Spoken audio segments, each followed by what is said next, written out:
Chapter 1. The majority of mortals, Paulinus, complain bitterly of the spitefulness of nature, because we are born for a brief span of life, because even this space that has been granted to us rushes by so speedily and so swiftly that all save a very few find life at an end just when they are getting ready to live. Nor is it merely the common herd and the unthinking crowd that bemoan what is, as men deem it, an universal ill. The same feeling has called forth complaint also from men who were famous. It was this that made the greatest of physicians exclaim that life is short, art is long. It was this that led Aristotle, while expostulating with nature, to enter an indictment most unbecoming to a wise man, that, in point of age, she has shown such favor to animals that they drag out 5 or 10 lifetimes, but that a much shorter limit is fixed for man, though he is born for so many and such great achievements. It is not that we have a short space of time, but that we waste much of it. Life is long enough, and it has been given in sufficiently generous measure to allow the accomplishment of the very greatest things if the whole of it is well invested. But when it is squandered in luxury and carelessness, when it is devoted to no good end, forced at last by the ultimate necessity, we perceive that it has passed away before we were aware that it was passing. So it is. The life we receive is not short, but we make it so, nor do we have any lack of it, but are wasteful of it. Just as great and princely wealth is scattered in a moment when it comes into the hands of a bad owner, while wealth, however limited, if it is entrusted to a good guardian, increases by use, so our life is amply long for him who orders it properly. Chapter 2. Why do we complain of nature? She has shown herself kindly. Life, if you know how to use it, is long. But one man is possessed by an avarice that is insatiable, another by a toilsome devotion to tasks that are useless. One man is besotted with wine, another is paralyzed by sloth. One man is exhausted by an ambition that always hangs upon the decision of others. Another, driven on by the greed of the trader, is led over all lands and all seas by the hope of gain. Some are tormented by a passion for war and are always either bent upon inflicting danger upon others or concerned about their own. Some there are who are worn out by voluntary servitude in a thankless attendance upon the great. Many are kept busy, either in the pursuit of other men's fortune or in complaining of their own. Many, following no fixed aim, shifting and inconstant and dissatisfied, are plunged by their fickleness into plans that are ever new. Some have no fixed principle by which to direct their course, but fate takes them unawares while they loll and yawn. So surely does it happen that I cannot doubt the truth of that utterance which the greatest of poets delivered with all the seeming of an oracle. The part of life we really live is small, for all the rest of existence is not life, but merely time. Vices beset us and surround us on every side, and they do not permit us to rise anew and lift up our eyes for the discernment of truth, but they keep us down when once they have overwhelmed us and we are chained to lust. Their victims are never allowed to return to their true selves. If ever they chance to find some release, like the waters of the deep sea, which continue to heave even after the storm is past, they are tossed about, and no rest from their lusts abides. Think you that I am speaking of the wretches whose evils are admitted? Look at those whose prosperity men flock to behold. They are smothered by their blessings. To how many are riches a burden? From how many do eloquence and the daily straining to display their powers draw forth blood? How many are pale from constant pleasures? To how many does the throng of clients that crowd about them leave no freedom? In short, run through the list of all these men from the lowest to the highest. This man desires an advocate, this one answers the call, that one is on trial, that one defends him, that one gives sentence. No one asserts his claim to himself. Every one is wasted for the sake of another. Ask about the men whose names are known by heart, and you will see that these are the marks that distinguish them. A cultivates B, and B cultivates C. No one is his own master. And then certain men show the most senseless indignation. They complain of the insolence of their superiors because they were too busy to see them when they wished an audience. But can anyone have the hardihood to complain of the pride of another when he himself has no time to attend to himself? After all, no matter who you are, the great man does sometimes look toward you, even if his face is insolent. He does sometimes condescend to listen to your words. He permits you to appear at his side, but you never deign to look upon yourself, to give ear to yourself. There is no reason, therefore, to count anyone in debt for such services, seeing that, when you performed them, you had no wish for another's company, but could not endure your own. Chapter 3. Though all the brilliant intellects of the ages were to concentrate upon this one theme, never could they adequately express their wonder at this dense darkness of the human mind. Men do not suffer anyone to seize their estates, and they rush to stones and arms. If there is even the slightest dispute about the limit of their lands, yet they allow others to trespass upon their life. Nay, they themselves even lead in those who will eventually possess it. No one is to be found who is willing to distribute his money. Yet among how many does each one of us distribute his life? In guarding their fortune, men are often close-fisted. Yet when it comes to the matter of wasting time, in the case of the one thing in which it is right to be miserly, they show themselves most prodigal. And so I should like to lay hold upon someone from the company of older men and say, I see that you have reached the farthest limit of human life. You are pressing hard upon your 100th year, or are even beyond it. Come now, recall your life and make a reckoning. Consider how much of your time was taken up with a moneylender, how much with a mistress, how much with a patron, how much with a client, how much in wrangling with your wife, how much in punishing your slaves, how much in rushing about the city on social duties. Add the diseases which we have caused by our own acts, add, too, the time that is lain idle and unused.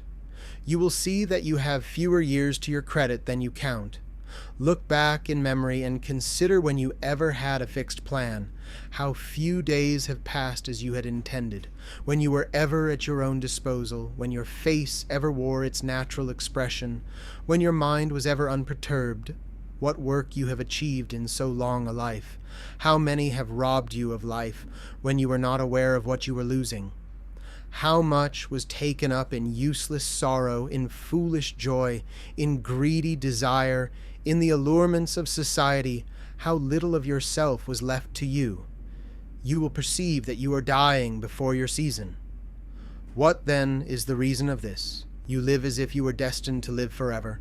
No thought of your frailty ever enters your head. Of how much time has already gone by, you take no heed. You squander time as if you drew from a full and abundant supply, though all the while that day which you bestow on some person or thing is perhaps your last.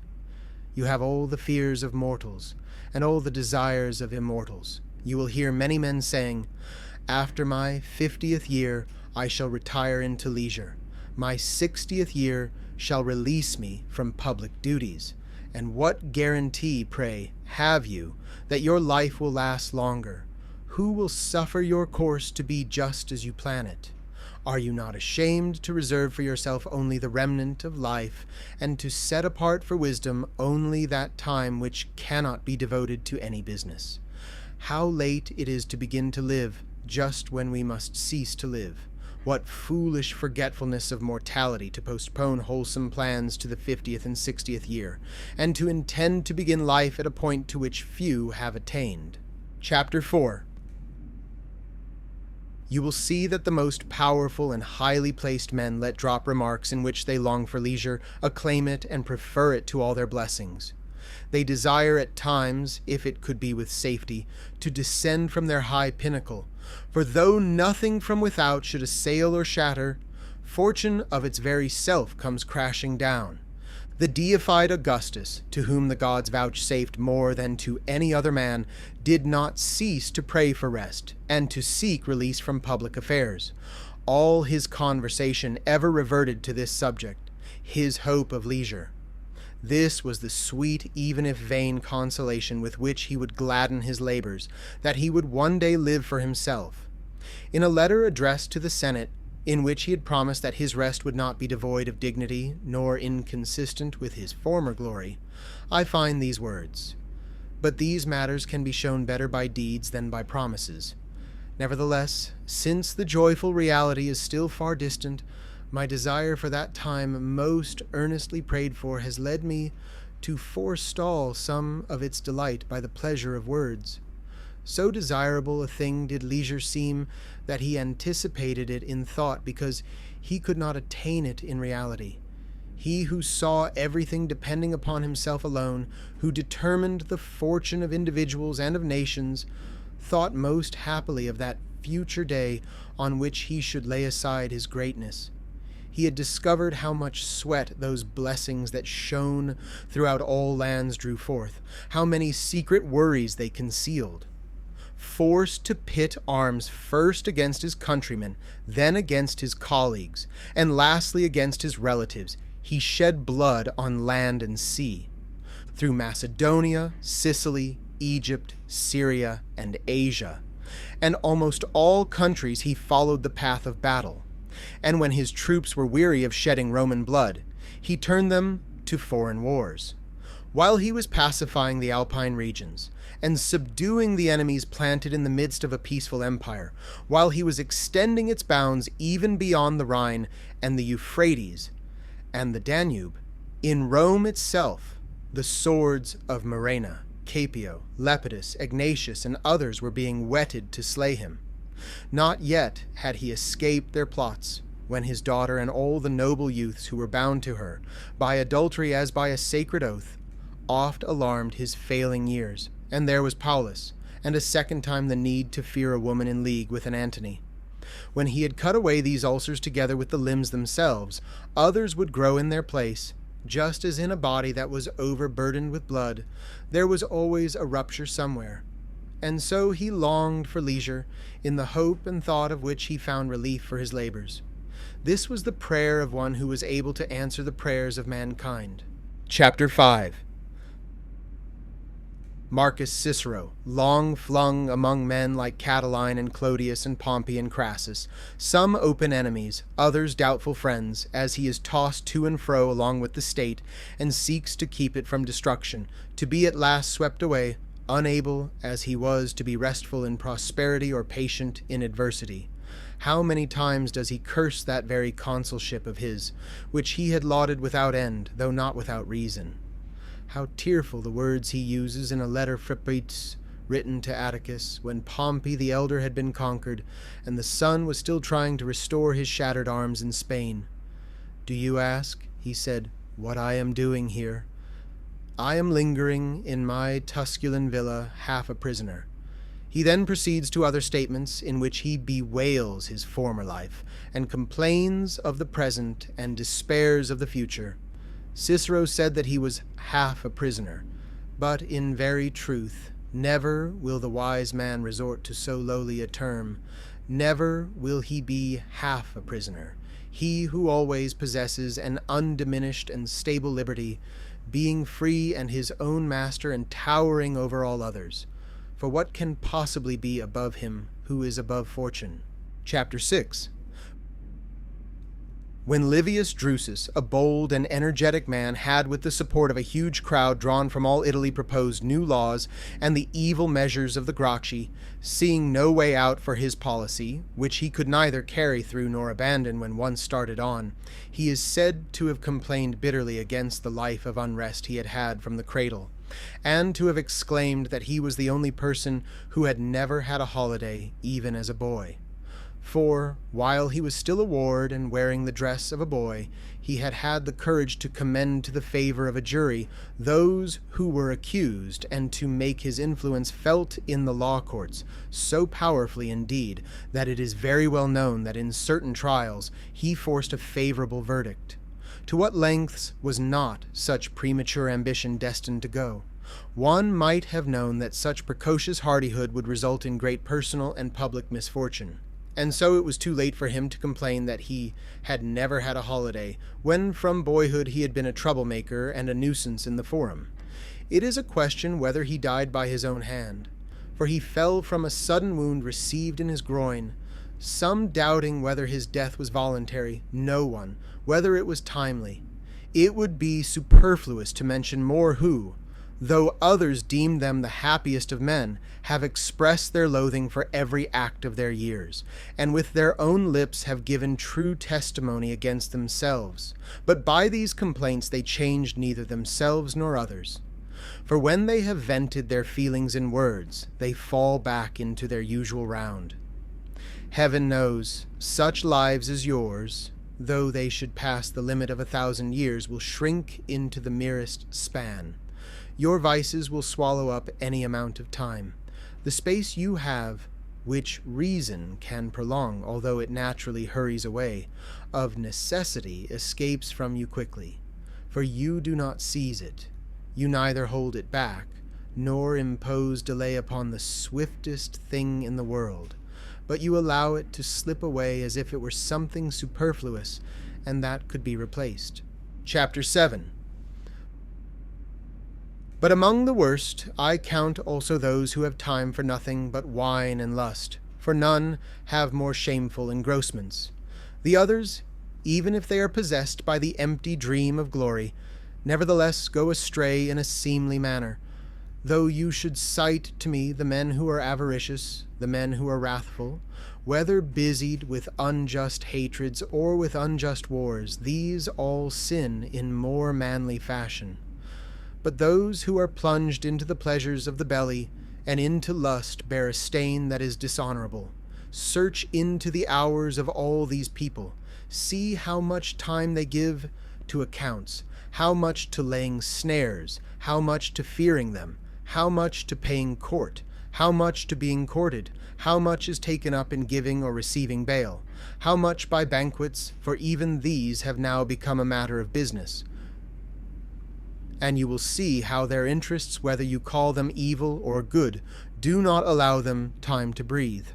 Finally, everybody agrees that no one pursuit can be successfully followed by a man who is busied with many things. Eloquence cannot, nor the liberal studies, since the mind, when its interests are divided, takes in nothing very deeply, but rejects everything that is, as it were, crammed into it. There is nothing the busy man is less busied with than living. There is nothing that is harder to learn. Of the other arts there are many teachers everywhere. Some of them we have seen that mere boys have mastered so thoroughly that they could even play the master. It takes the whole of life to learn how to live, and, what will perhaps make you wonder more, it takes the whole of life to learn how to die. Many very great men, having laid aside all their encumbrances, having renounced riches, business, and pleasures, have made it their one aim, up to the very end of life, to know how to live. Yet the greater number of them have departed from life confessing that they did not yet know, still less do those others know. Believe me, it takes a great man, and one who has risen far above human weaknesses, not to allow any of his time to be filched from him. And it follows that the life of such a man is very long because he has devoted wholly to himself whatever time he has had. None of it lay neglected and idle. None of it was under the control of another. For, guarding it most grudgingly, he found nothing that was worthy to be taken in exchange for his time. And so that man had time enough. But those who have been robbed of much of their life by the public have necessarily had too little of it. And there is no reason for you to suppose that these people are not sometimes aware of their loss. Indeed, you will hear many of those who are burdened by great prosperity cry out at times, in the midst of their throngs of clients, or their pleadings in court, or their other glorious miseries, "I have no chance to live." Of course you have no chance. All those who summon you to themselves turn you away from your own self. Of how many days has that defendant robbed you? Of how many that candidate?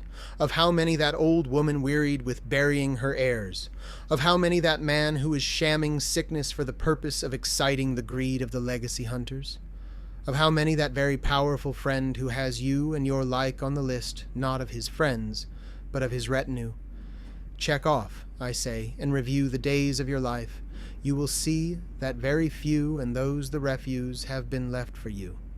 That man who had prayed for the fasces when he attains them desires to lay them aside and says over and over, "When will this year be over?" That man gives games, and after setting great value on gaining the chance to give them, now says, "When shall I be rid of them?" That advocate is lionized throughout the whole forum, and fills all the place with a great crowd that stretches farther than he can be heard. Yet he says, "When will vacation time come?" Everyone hurries his life on and suffers from a yearning for the future and a weariness of the present. But he who bestows all of his time on his own needs, who plans out every day as if it were his last, neither longs for nor fears the morrow. For what new pleasure is there that any hour can now bring? They are all known, all have been enjoyed to the full. Mistress Fortune may deal out the rest as she likes. His life has already found safety. Something may be added to it, but nothing taken from it. And he will take any addition as the man who is satisfied and filled takes the food which he does not desire, and yet can hold. And so there is no reason for you to think that any man has lived long because he has gray hairs or wrinkles. He has not lived long, he has existed long. For what if you should think that that man had had a long voyage, who had been caught by a fierce storm as soon as he left harbor, and swept hither and thither by a succession of winds that raged from different quarters, had been driven in a circle around the same course? Not much voyaging did he have, but much tossing about. Chapter 8.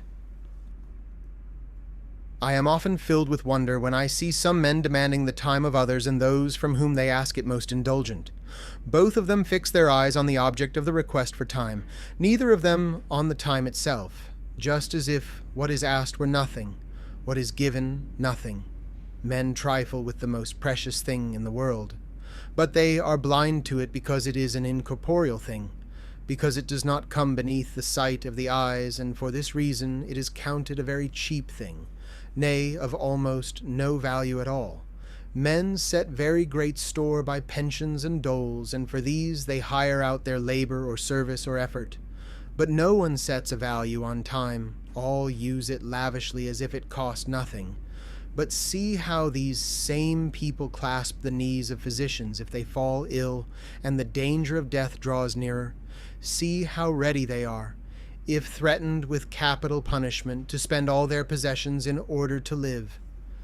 So great is the inconsistency of their feelings. But if each one could have the number of his future years set before him, as is possible in the case of the years that have passed, how alarmed those would be who saw only a few remaining, how sparing of them would they be. And yet it is easy to dispense an amount that is assured no matter how small it may be. But that must be guarded more carefully, which will fail you know not when. Yet there is no reason for you to suppose that these people do not know how precious a thing time is. For to those whom they love most devotedly, they have a habit of saying that they are ready to give them a part of their own years. And they do give it without realizing it.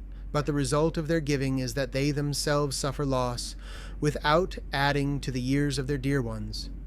But the very thing they do not know is whether they are suffering loss. Therefore, the removal of something that is lost without being noticed, they find, is bearable.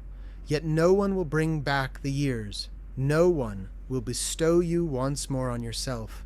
Life will follow the path it started upon, and will neither reverse nor check its course. It will make no noise. It will not remind you of its swiftness.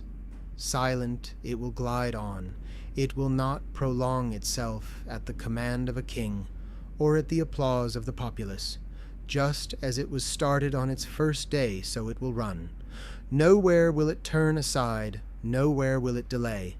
And what will be the result? You have been engrossed. Life hastens by. Meanwhile death will be at hand, for which willy-nilly you must find leisure. Chapter 9. Can anything be sillier than the point of view of certain people? I mean those who boast of their foresight. They keep themselves very busily engaged in order that they may be able to live better. They spend life in making ready to live. They form their purposes with a view to the distant future. Yet postponement is the greatest waste of life. It deprives them of each day as it comes. It snatches from them the present by promising something hereafter. The greatest hindrance to living is expectancy, which depends upon the morrow and wastes today. You dispose of that which lies in the hands of fortune. You let go that which lies in your own. Whither do you look? At what goal do you aim? All things that are still to come lie in uncertainty. Live straightway. See how the greatest of bards cries out, and as if inspired with divine utterance, sings the saving strain. The fairest day in hapless mortal's life is ever first to flee. Why do you delay, says he? Why are you idle? Unless you seize the day, it flees. Even though you seize it, it still will flee. Therefore you must vie with time's swiftness in the speed of using it. And as from a torrent that rushes by and will not always flow, you must drink quickly. And too, the utterance of the bard is most admirably worded to cast censure upon infinite delay, in that he says, not the fairest age, but the fairest day. Why, to whatever length your greed inclines, do you stretch before yourself months and years in long array, unconcerned and slow, though time flies so fast? The poet speaks to you about the day, and about this very day that is flying. Is there, then, any doubt that for hapless mortals, that is, for men who are engrossed, the fairest day is ever the first to flee? Old age surprises them while their minds are still childish, and they come to it unprepared and unarmed, for they have made no provision for it. They have stumbled upon it suddenly and unexpectedly. They did not notice that it was drawing nearer day by day. Even as conversation or reading or deep meditation on some subject beguiles the traveler, and he finds that he has reached the end of his journey before he was aware that he was approaching it, just so with this unceasing and most swift journey of life, which we make at the same pace whether waking or sleeping, those who are engrossed become aware of it only at the end. Chapter 10. Should I choose to divide my subject into heads with their separate proofs, many arguments will occur to me by which I could prove that busy men find life very short. But Fabianus, who was none of your lecture-room philosophers of today, but one of the genuine and old-fashioned kind, used to say that we must fight against the passions with main force, not with artifice, and that the battle line must be turned by a bold attack, not by inflicting pinpricks. That sophistry is not serviceable, for the passions must be not nipped, but crushed. Yet, in order that the victims of them may be censured each for his own particular fault, I say that they must be instructed, not merely wept over. Life is divided into 3 periods: that which has been, that which is, that which will be. Of these, the present time is short, the future is doubtful, the past is certain. For the last is the one over which fortune has lost control, is the one which cannot be brought back under any man's power. But men who are engrossed lose this, for they have no time to look back upon the past, and even if they should have, it is not pleasant to recall something they must view with regret. They are therefore unwilling to direct their thoughts backward to ill-spent hours, and those whose vices become obvious if they review the past. Even the vices which were disguised under some allurement of momentary pleasure do not have the courage to revert to those hours. No one willingly turns his thought back to the past unless all his acts have been submitted to the censorship of his conscience, which is never deceived. He who has ambitiously coveted, proudly scorned, recklessly conquered, treacherously betrayed, greedily seized, or lavishly squandered, must needs fear his own memory. And yet this is the part of our time that is sacred and set apart, put beyond the reach of all human mishaps, and removed from the dominion of fortune, the part which is disquieted by no want, by no fear, by no attacks of disease. This can neither be troubled nor be snatched away. It is an everlasting and unanxious possession. The present offers only one day at a time, and each by minutes, but all the days of past time will appear when you bid them. They will suffer you to behold them and keep them at your will, a thing which those who are engrossed have no time to do. The mind that is untroubled and tranquil has the power to roam into all the parts of its life, but the minds of the engrossed, just as if weighted by a yoke, cannot turn and look behind. And so their life vanishes into an abyss, and as it does no good, no matter how much water you pour into a vessel, if there is no bottom to receive and hold it, so with time, it makes no difference how much is given. If there is nothing for it to settle upon, it passes out through the chinks and holes of the mind. Present time is very brief, so brief indeed, that to some there seems to be none. For it is always in motion. It ever flows and hurries on. It ceases to be before it has come, and can no more brook delay than the firmament or the stars, whose ever unresting movement never lets them abide in the same track. The engrossed, therefore, are concerned with present time alone, and it is so brief that it cannot be grasped, and even this is filched away from them, distracted as they are among many things. Chapter 11. In a word, do you want to know how they do not live long? See how eager they are to live long. Decrepit old men beg in their prayers for the addition of a few more years. They pretend that they are younger than they are. They comfort themselves with a falsehood, and are as pleased to deceive themselves as if they deceived fate at the same time. But when at last some infirmity has reminded them of their mortality, in what terror do they die, feeling that they are being dragged out of life and not merely leaving it. They cry out that they have been fools because they have not really lived, and that they will live henceforth in leisure if only they escape from this illness. Then at last they reflect how uselessly they have striven for things which they did not enjoy, and how all their toil has gone for nothing. But for those whose life is passed remote from all business, why should it not be ample? None of it is assigned to another, none of it is scattered in this direction and that. None of it is committed to fortune, none of it perishes from neglect, none is subtracted by wasteful giving, none of it is unused, the whole of it, so to speak, yields income. And so, however small the amount of it, it is abundantly sufficient, and therefore, whenever his last day shall come, the wise man will not hesitate to go to meet death with steady step. Chapter 12. Perhaps you ask whom I would call the engrossed.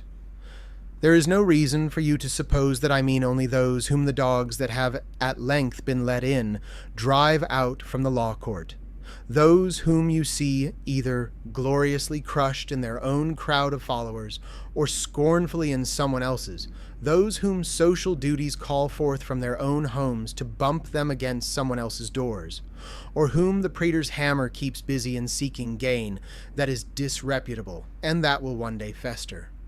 Even the leisure of some men is engrossed, in their villa or on their couch in the midst of solitude. Although they have withdrawn from all others, they are themselves the source of their own worry. We should say that these are living not in leisure, but in busy idleness. Would you say that that man is at leisure who arranges with finical care his Corinthian bronzes, that the mania of a few makes costly, and spends the greater part of each day upon rusty bits of copper?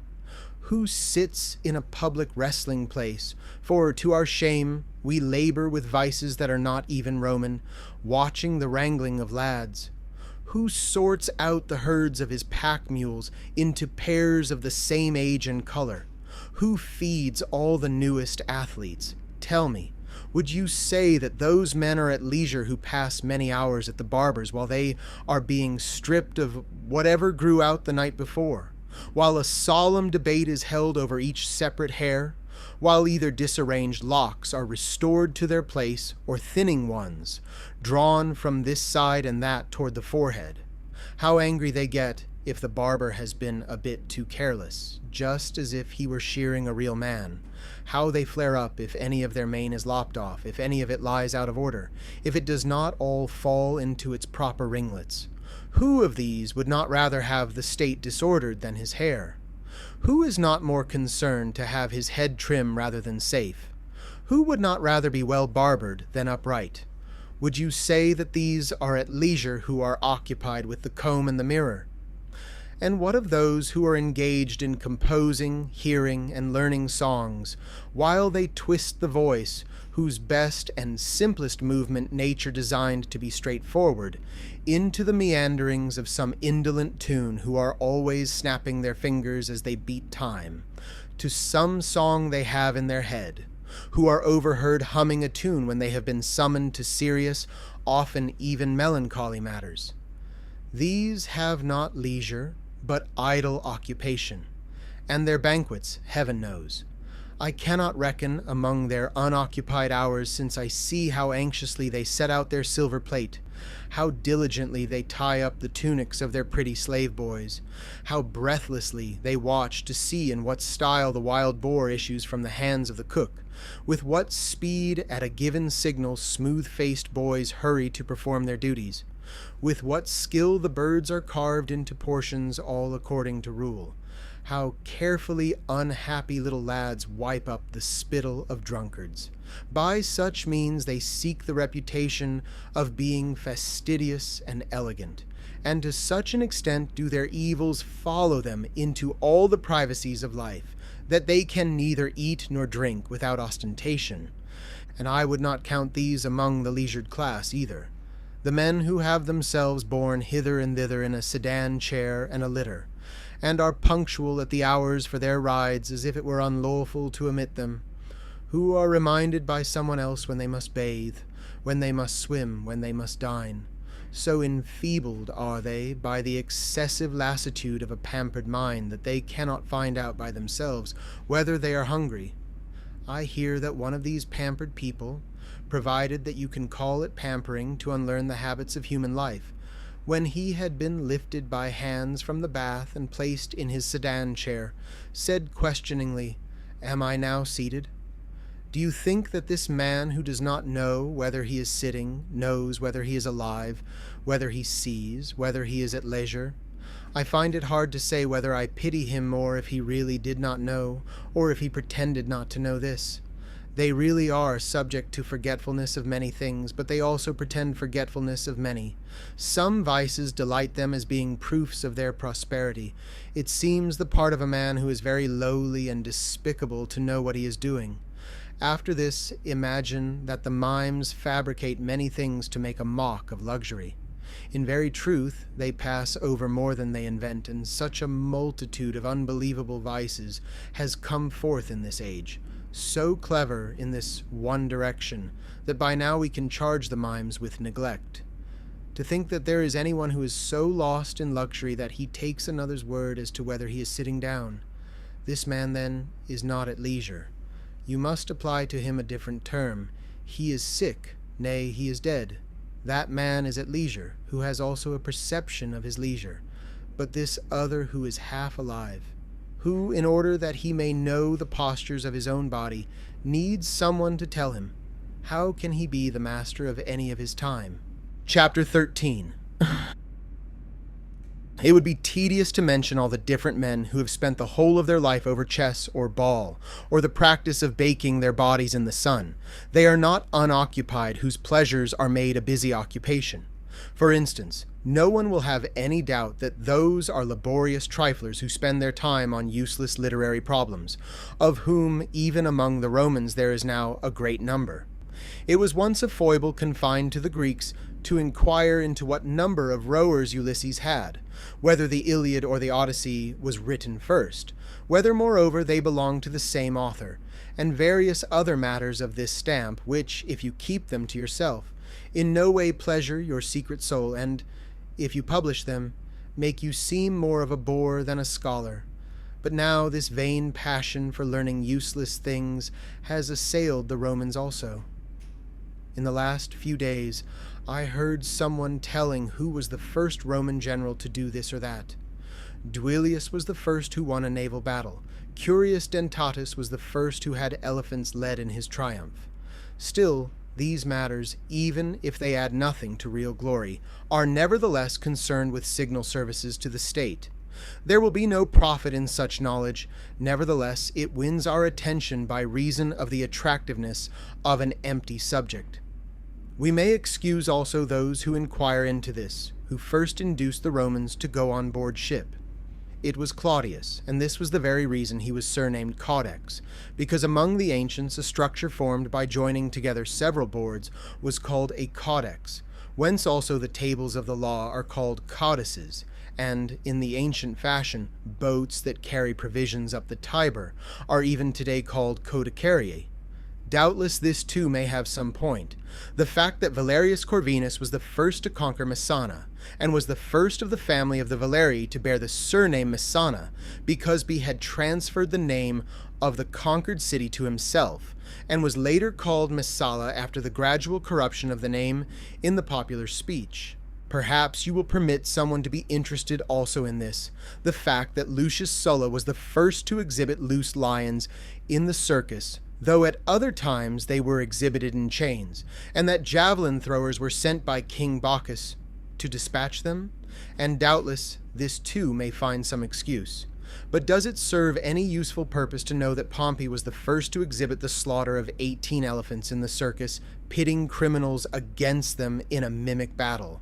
He, a leader of the state, and one who, according to report, was conspicuous among the leaders of old for the kindness of his heart, thought it a notable kind of spectacle to kill human beings after a new fashion. Do they fight to the death? That is not enough. Are they torn to pieces? That is not enough. Let them be crushed by animals of monstrous bulk. Better would it be that these things pass into oblivion, lest hereafter some all-powerful man should learn them, and be jealous of an act that was nowise human. Oh, what blindness does great prosperity cast upon our minds!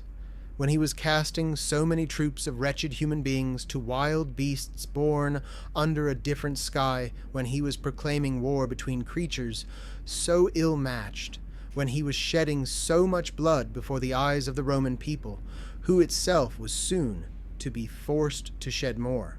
He then believed that he was beyond the power of nature, but later this same man, betrayed by Alexandrine treachery, offered himself to the dagger of the vilest slave, and then at last discovered what an empty boast his surname was.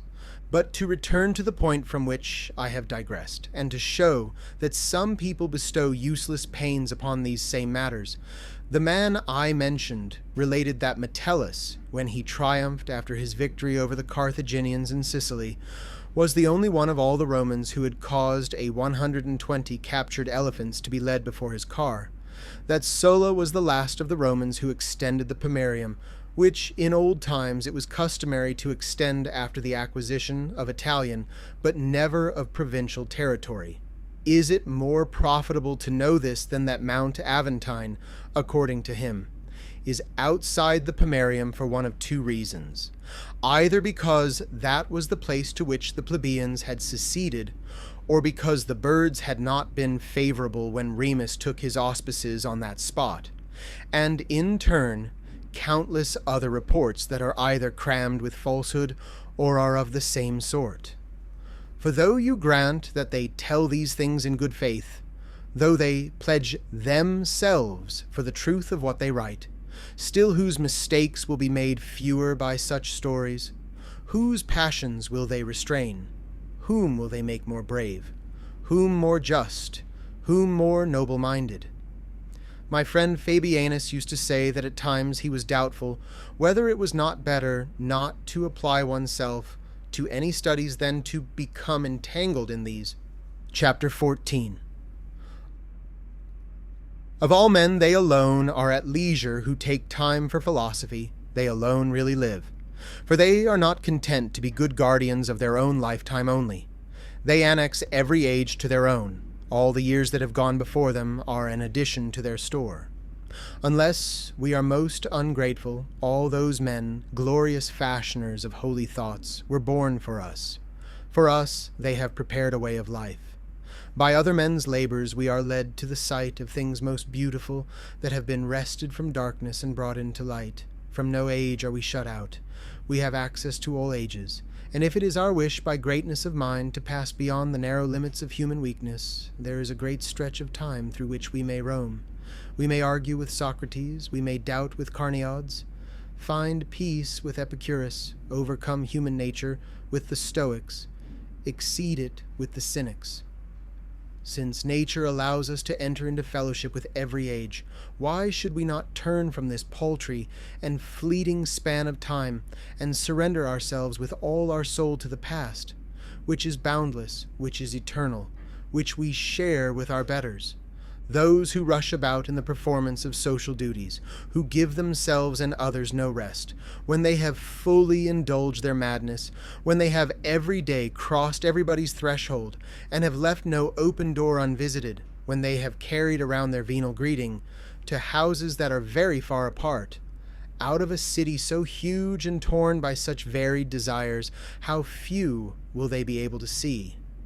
How many will there be who either from sleep or self-indulgence or rudeness will keep them out? How many who, when they have tortured them with long waiting, will rush by pretending to be in a hurry? How many will avoid passing out through a hall that is crowded with clients, and will make their escape through some concealed door, as if it were not more discourteous to deceive than to exclude? How many, still half asleep, and sluggish from last night's debauch, scarcely lifting their lips in the midst of a most insolent yawn, manage to bestow on yonder poor wretches, who break their own slumber in order to wait on that of another, the right name only after it has been whispered to them 1,000 times. But we may fairly say that they alone are engaged in the true duties of life, who shall wish to have Zeno, Pythagoras, Democritus, and all the other high priests of liberal studies, and Aristotle and Theophrastus as their most intimate friends every day. No one of these will be not at home. No one of these will fail to have his visitor leave more happy and more devoted to himself than when he came. No one of these will allow anyone to leave him with empty hands. All mortals can meet with them by night or by day. Chapter 15. No one of these will force you to die, but all will teach you how to die. No one of these will wear out your years, but each will add his own years to yours. Conversations with no one of these will bring you peril. The friendship of none will endanger your life. The courting of none will tax your purse. From them you will take whatever you wish. It will be no fault of theirs if you do not draw the utmost that you can desire. What happiness, what a fair old age awaits him, who has offered himself as a client to these. He will have friends from whom he may seek counsel on matters great and small, whom he may consult every day about himself, from whom he may hear truth without insult, praise without flattery, and after whose likeness he may fashion himself. We are wont to say that it was not in our power to choose the parents who fell to our lot, that they have been given to men by chance, yet we may be the sons of whomsoever we will. Households there are of noblest intellects. Choose the one into which you wish to be adopted. You will inherit not merely their name, but even their property, which there will be no need to guard in a mean or niggardly spirit. The more persons you share it with, the greater it will become. These will open to you the path to immortality, and will raise you to a height from which no one is cast down. This is the only way of prolonging mortality, nay, of turning it into immortality. Honors, monuments, all that ambition has commanded by decrees or reared in works of stone, quickly sink to ruin. There is nothing that the lapse of time does not tear down and remove. But the works which philosophy has consecrated cannot be harmed. No age will destroy them, no age reduce them. The following and each succeeding age will but increase the reverence for them, since envy works upon what is close at hand, and things that are far off we are more free to admire. The life of the philosopher therefore has wide range, and he is not confined by the same bounds that shut others in. He alone is freed from the limitations of the human race. All ages serve him as if a god. Has some time passed by? This he embraces by recollection. Is time present? This he uses. Is it still to come? This he anticipates. He makes his life long by combining all times into one.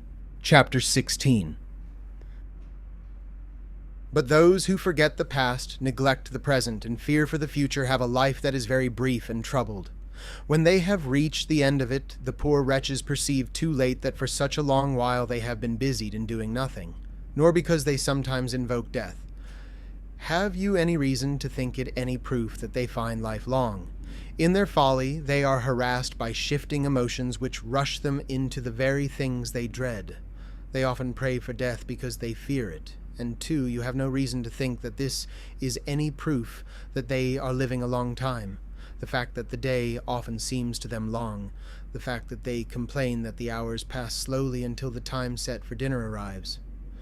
For whenever their engrossments fail them, they are restless because they are left with nothing to do, and they do not know how to dispose of their leisure or to drag out the time.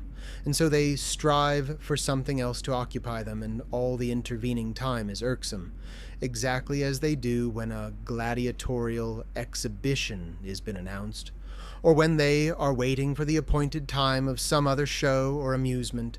They want to skip over the days that lie between. All postponement of something they hope for seems long to them. Yet the time which they enjoy is short and swift, and it is made much shorter by their own fault. For they flee from one pleasure to another and cannot remain fixed in one desire. Their days are not long to them, but hateful. Yet, on the other hand, how scanty seem the nights which they spend in the arms of a harlot or in wine. It is this also that accounts for the madness of poets in fostering human frailties, by the tales in which they represent that Jupiter, under the enticement of the pleasures of a lover, doubled the length of the night.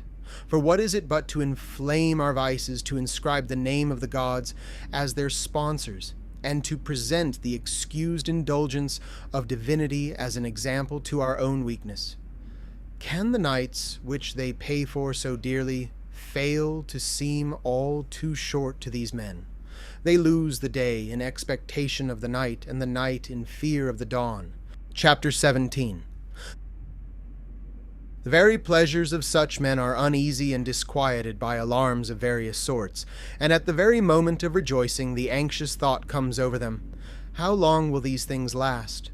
This feeling has led kings to weep over the power they possessed, and they have not so much delighted in the greatness of their fortune, as they have viewed with terror the end to which it must some time come.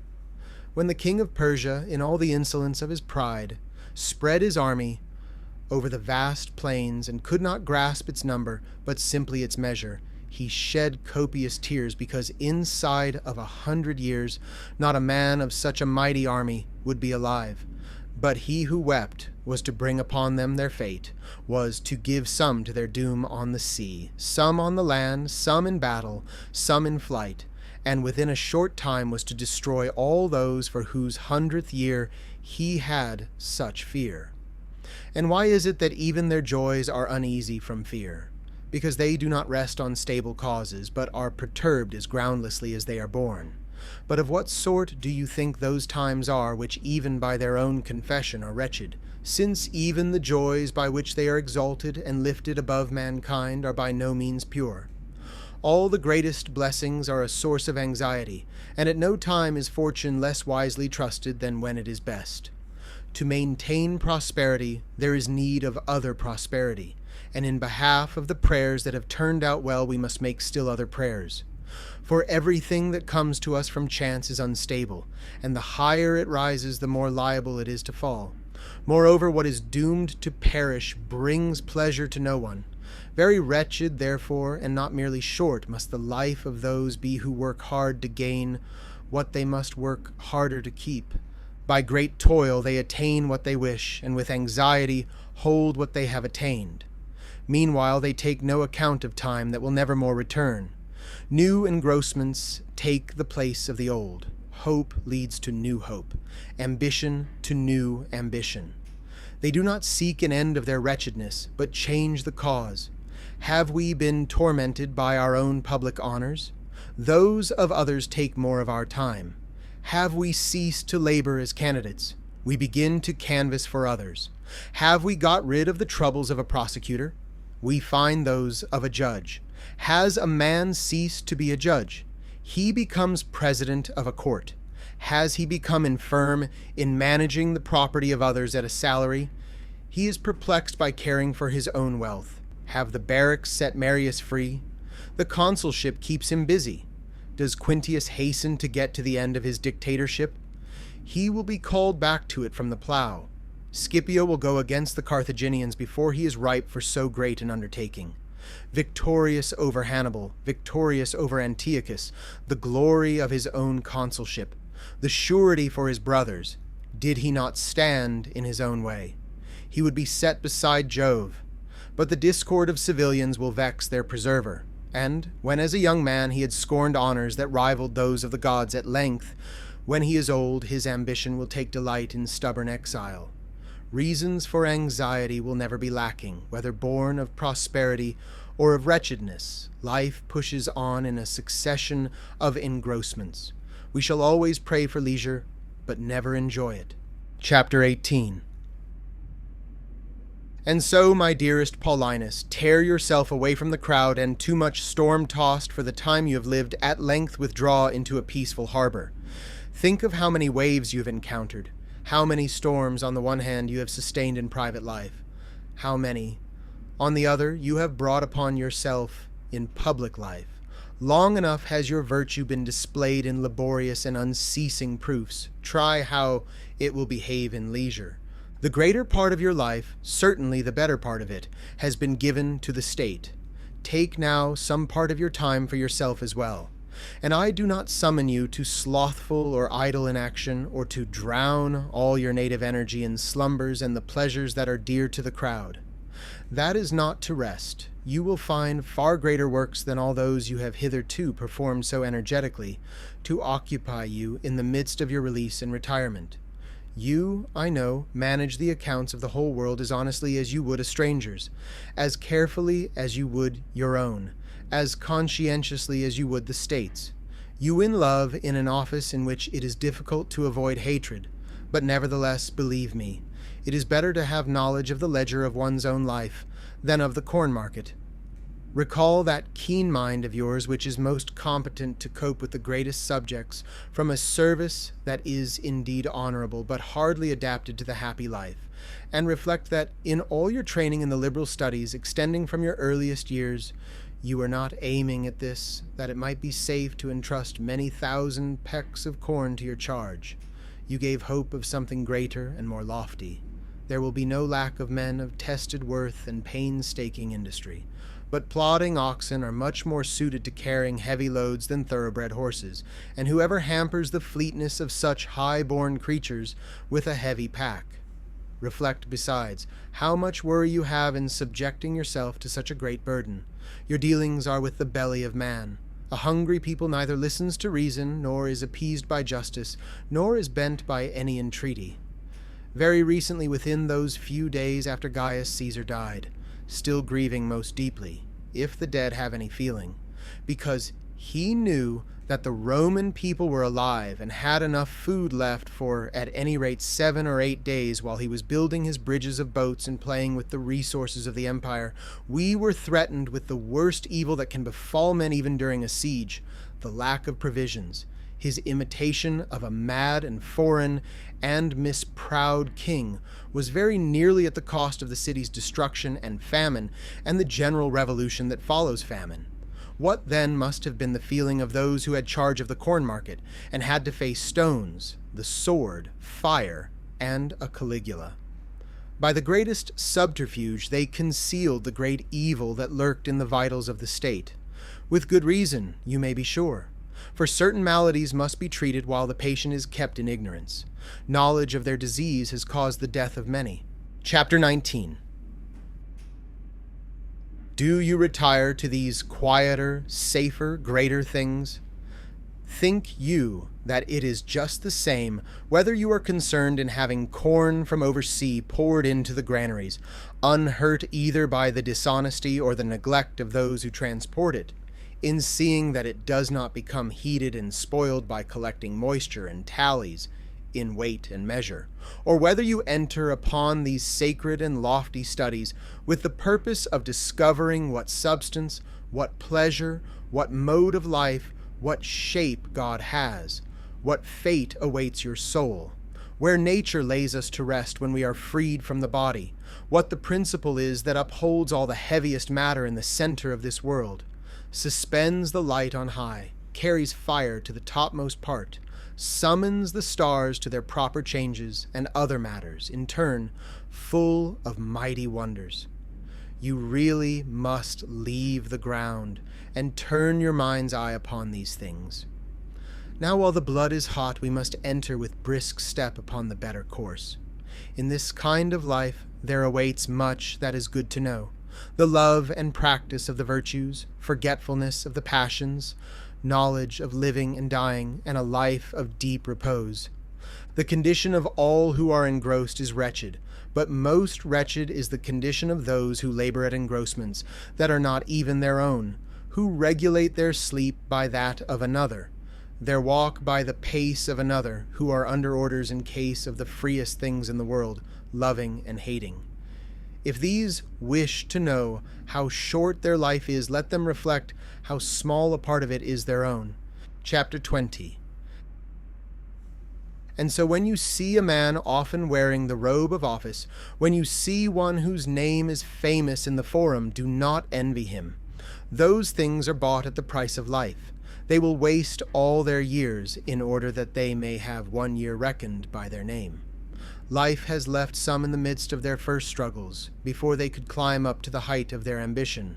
Some, when they have crawled up through 1,000 indignities to the crowning dignity, have been possessed by the unhappy thought that they have but toiled for an inscription on a tomb.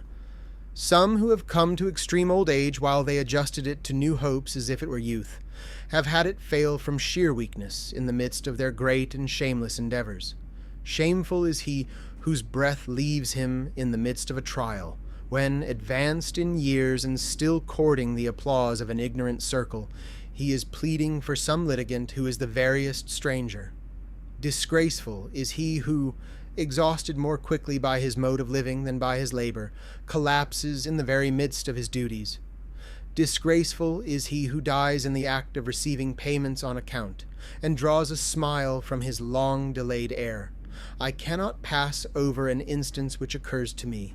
Sextus Tyrannius was an old man of long-tested diligence, who, after his 90th year, having received release from the duties of his office by Gaius Caesar's own act, ordered himself to be laid out on his bed, and to be mourned by the assembled household as if he were dead. The whole house bemoaned the leisure of its old master, and did not end its sorrow until his accustomed work was restored to him. Is it really such pleasure for a man to die in harness? Yet very many have the same feeling. Their desire for their labor lasts longer than their ability. They fight against the weakness of the body. They judge old age to be a hardship, on no other score than because it puts them aside. The law does not draft a soldier after his 50th year. It does not call a senator after his 60th. It is more difficult for men to obtain leisure from themselves than from the law.